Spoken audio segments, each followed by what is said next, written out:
හරි මචං කතාව පටන් ගන්න මෙහෙම. අපි කවදාවත් ගිහිල්ලා තිබුණේ නැති තැනක් හොයාගෙන යන්න තීරණය කරා කට්ටියත් එක්ක. ඒ තමයි නිල්දිය පොකුණ. ගිහිල්ලා එන්න පුළුවන් වෙයිද කියලා හිතෙන තරමට බය හිතෙන තැනක්. මේක තියෙන්නේ වැල්ලවා ඉඳන් ඇල්ල පැත්තට යද්දී කිලෝමීටර 12ක් විතර ගියාට පස්සේ තියෙනවා හැරෙන්න තැන මට හරියට මතක නැහැ එතන. එතනින් තමයි අපි දැන් අවුරුදු 2කට විතර කලින් ගිය තැනක් ගැන තමයි මේ කියන්න හදන්නේ.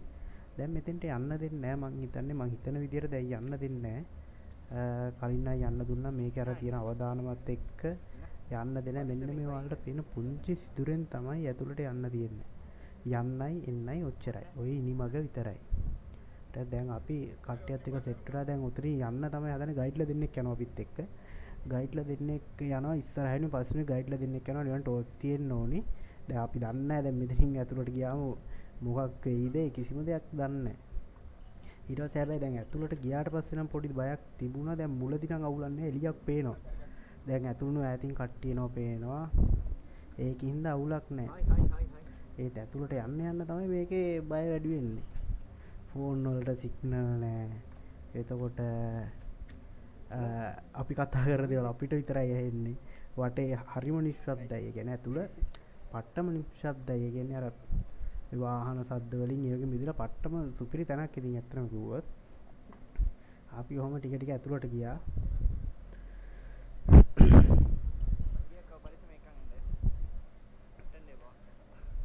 මොකද ගල් ඒ කියන්නේ වතුර වැටෙනවා තැනින් තැන පොඩ වතුර වැටෙනවා. ඒ කියන්නේ වතුර නම් එන්නේ කොහින්ද දන්නේ නැහැ. ඊට පස්සේ ඔය යනකොට පොඩ්ඩක් බය වැඩි වෙනවා. හුස්ම ගන්නත් පොඩි නිකන් අමාරු ගතියක් වගේ. ඒක නිකන් අර පුරුදු නැති හින්දාත් දන්නේ. ඒ වුණාට මේ කට්ටිය කියන මෙතන ඒ කියන්නේ සිදුරු ගොඩක් තියනවා කියලා මේ එන්න. ඒ කියන්නේ හුල වාදේ නැත්තම් ඉන්න බෑනේ මිනිස්සුන්ට කියලා අර පොඩි සිදුරෙන් විතර මේ වෙන්නේ නැහැ නේ. මෙතන තනිය මේ රාවණ රජතුමාගේ මොකක් හරි ස්ථානයක් කියලානේ කියන්නේ. බලමුකෝ අපි ඔහොම ඉස්සරහට ගිහිල්ලා තාම දන්නේ නැහැ කොහොමද යන්නේ මොන වගේ තැනක්ද කොච්චර දුර යන්න වෙයිද තාම දන්නේ අපි ඇයි දැන් මීටර 800ක් නම් දැන් අපි අවුලන්නේ නැහැ. දැන් පාරයක් දිලා මීටර 800 අර පේනවා දුර. ඒ මේක අර හිමින් බැහැගෙන යද්දි මාරම දුරක්. පැය දෙකක විතර දුරක්.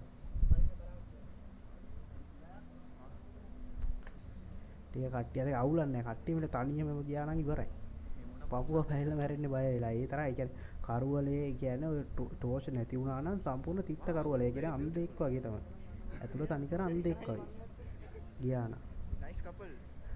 රාවණා කියන්නේ. අක්කලා ටික නම් බයෙන් යන්නේ. චරිතක් කරන්නේ චරිතක් යනවා. මම ඉස්සරහින් යන්නේ ඔය සිනිත් යනවා. ඊට පස්සේ හාඩීකේ යාළුවෝ බදුල්ලේ අපේ HNDIT අපි සෙට් එක තමයි ගියා ටුවරිසම්. තව මල්ලිලා දෙන්නෙක් ගියා පොඩි වැල්ලවායි.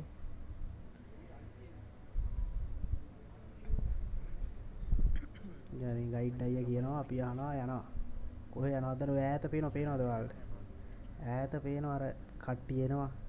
ආයෙ ගිහිල්ලා එන කට්ටියක ඔය ළඟ ඔහොම පෙන්නුනට ඒ කියන්නේ දුර මීටර 200ක් විතර ඈත වගේ පේන්නේ. ඒ කියන්නේ ඒ තරම් දුර. අර චූටියට ගොඩක් කට්ටිය ඉන්න චූටි එළිය ගහයි. දැන් නම් මේ අවදානම හින්දා යන්න දෙන්නේ නැහැ. ඒ කියන්නේ පස් කන්දක් හරි වැටුනොත් එම ආයෙ එන්න බෑ. ගුහාවේ හිර වුණා තමයි. ආයි ටෝච් බැහැලා කරන්ට් එක නෑ කරුවලයි එන්න තැනක් නෑ. එන්න පාරක් පේන්නේ නෑ. ඔවා වුණොත් එම ඉවරයි. ෆෝන් ටික අතුරු දාලානේ ගියේ. ෆෝන් එකක් දෙකක් තමයි අරන් ගියේ.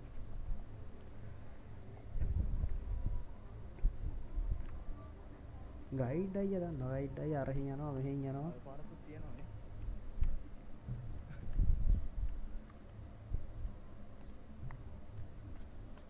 අපි ඔය ඉතින් පොලිමට වයටත් එක්ක යනවා. කවදාවත් ගිහිල්ලා නැහැ නේ පොළොව ඇතුළට යන්නේ. ආයෙ වෙන දෙයක් දන්නෙත් නැහැ. සිග්නලුත් නැහැ කෝල් එකක් දෙන්නවත් ඉදියක් නැහැ. කී දෙනෙක් විතර යනවා අයියා මේ පාරේ හැවිල්ලා යන්නේ? අතන ගයිඩ්ලා නැතුණා යන්න බෑ. එහෙම දරුණු ගමනක්.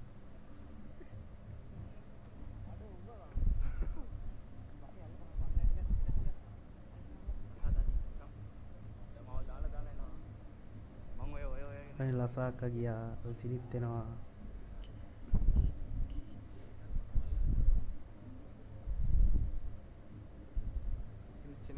ලස්සනයිද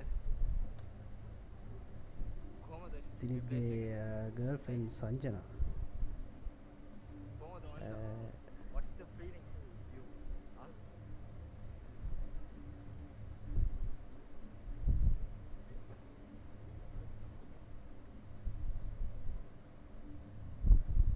අපි බලමු ඉස්සරහට මොකද වෙන්නේ කියලා. දැන් ඔය ගල් මේවත් එක්ක මේ මෙතන මේ මරු පොට් එක. ඒ කියන්නේ මෙතන තනිකර සිවිලිමක් වගේ. ඒ කියන්නේ දැන් අපේ ගෙදර තියෙන ඒ කියන්නේ සාමාන්‍ය සිවිලිමක් වගේ ගානට මේ ගල ගානට මැදලා තියෙනවා සිවිලිමක් වගේ දිගට. ලොකු පරාසයක අඩි 300ක විතර දිගින් තව පළල තියෙනවා අඩි 50ක් විතර. ඒ අර ගල මැදලා වගේ තියෙන සිවිලිමක් වගේ. දැන් පොළව ඇතුලේ මෙහෙම අභ්‍යන්තර පිහිටීමක් ඉතින් අර නිකන් තියෙන්න බෑ. නිකන් ස්වභාවික පිහිටන්නත් බෑ. ඉතින් මොකක් හරි තියෙන්න ඕනි. මේක තියෙන රාවණා ඇල්ල ළඟමයි. රාවණා ඇල්ලට වැඩි දුරක් නෑ මෙතන. ඉතින් කොහේ කිලෝමීටර් 4ක් වගේ තමයි තියෙන්නේ.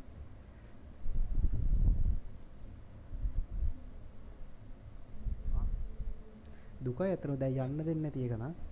බලමු කලියරට හරි දැන් ඔහොම හිමින් අපි ආවා. නිවිදිය හැබැයි අපි ගියපු දවස්වල පොඩි අවුලක් තිබ්බා. ඒ කියන්නේ වහින දවස්වල ගියේ. එතකොට අර වතුර උඩට ඇවිල්ලා තියෙන අර නාන්න ඒව කරන්න බෑ. එතකොට අර වතුර ගොඩක් උඩට ඇවිල්ලා තියෙන්නේ. වතුර ගොඩක් උඩට ඇවිල්ලා තියෙන අපි අඩි 200ක් විතර මේ පල්ලෙහාට යන්නත් බෑ. ඒ තරම් උඩට ඇවිල්ලා තියෙන වතුර. ඒතර අපිට අර ටෝච් එක ඇල්ලුවම පේනවා මේ වතුර මේ අර ගුහාව අස්සෙන් ගොඩක් යටට අර ටෝච් එළිය යනවා. ඒ ගල් අස්සෙන් හොඳට යනවා පේනවා.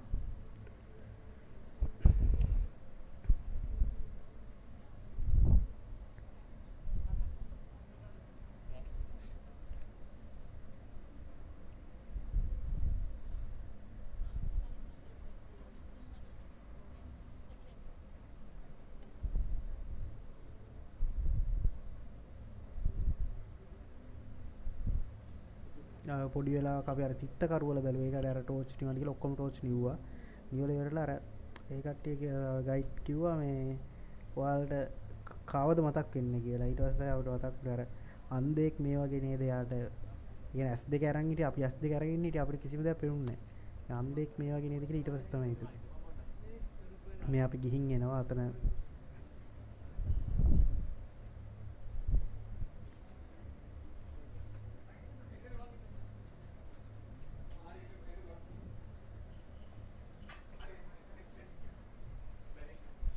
තව ගොඩක් කට්ටිය යනවා එනවා අර පොඩි බයක් නෑ හරි නම් එනකොට පේනකොට නැත්තම් බයයි. ඔය තියන්නේ අවසාන පොයින්ට් එක අපි ගිහින් ආව. මේක පොඩි වීඩියෝවක් වුණාට ඇත්තටම ඒ කියන්නේ හිතා ගන්න බැරි ගමන ජීවිතේට ඒ කියන්නේ අර දැකපු හොඳම දේවල් වලින් එකක්. කියපු හොඳම තැන් වලින් එකක්.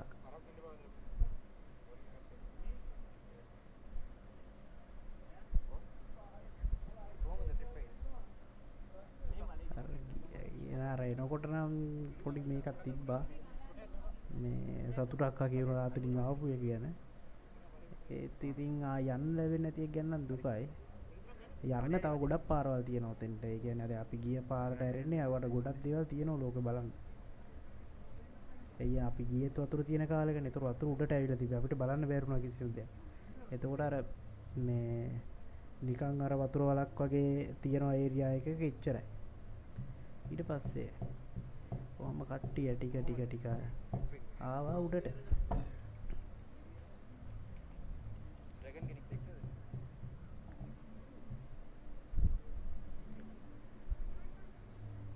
yes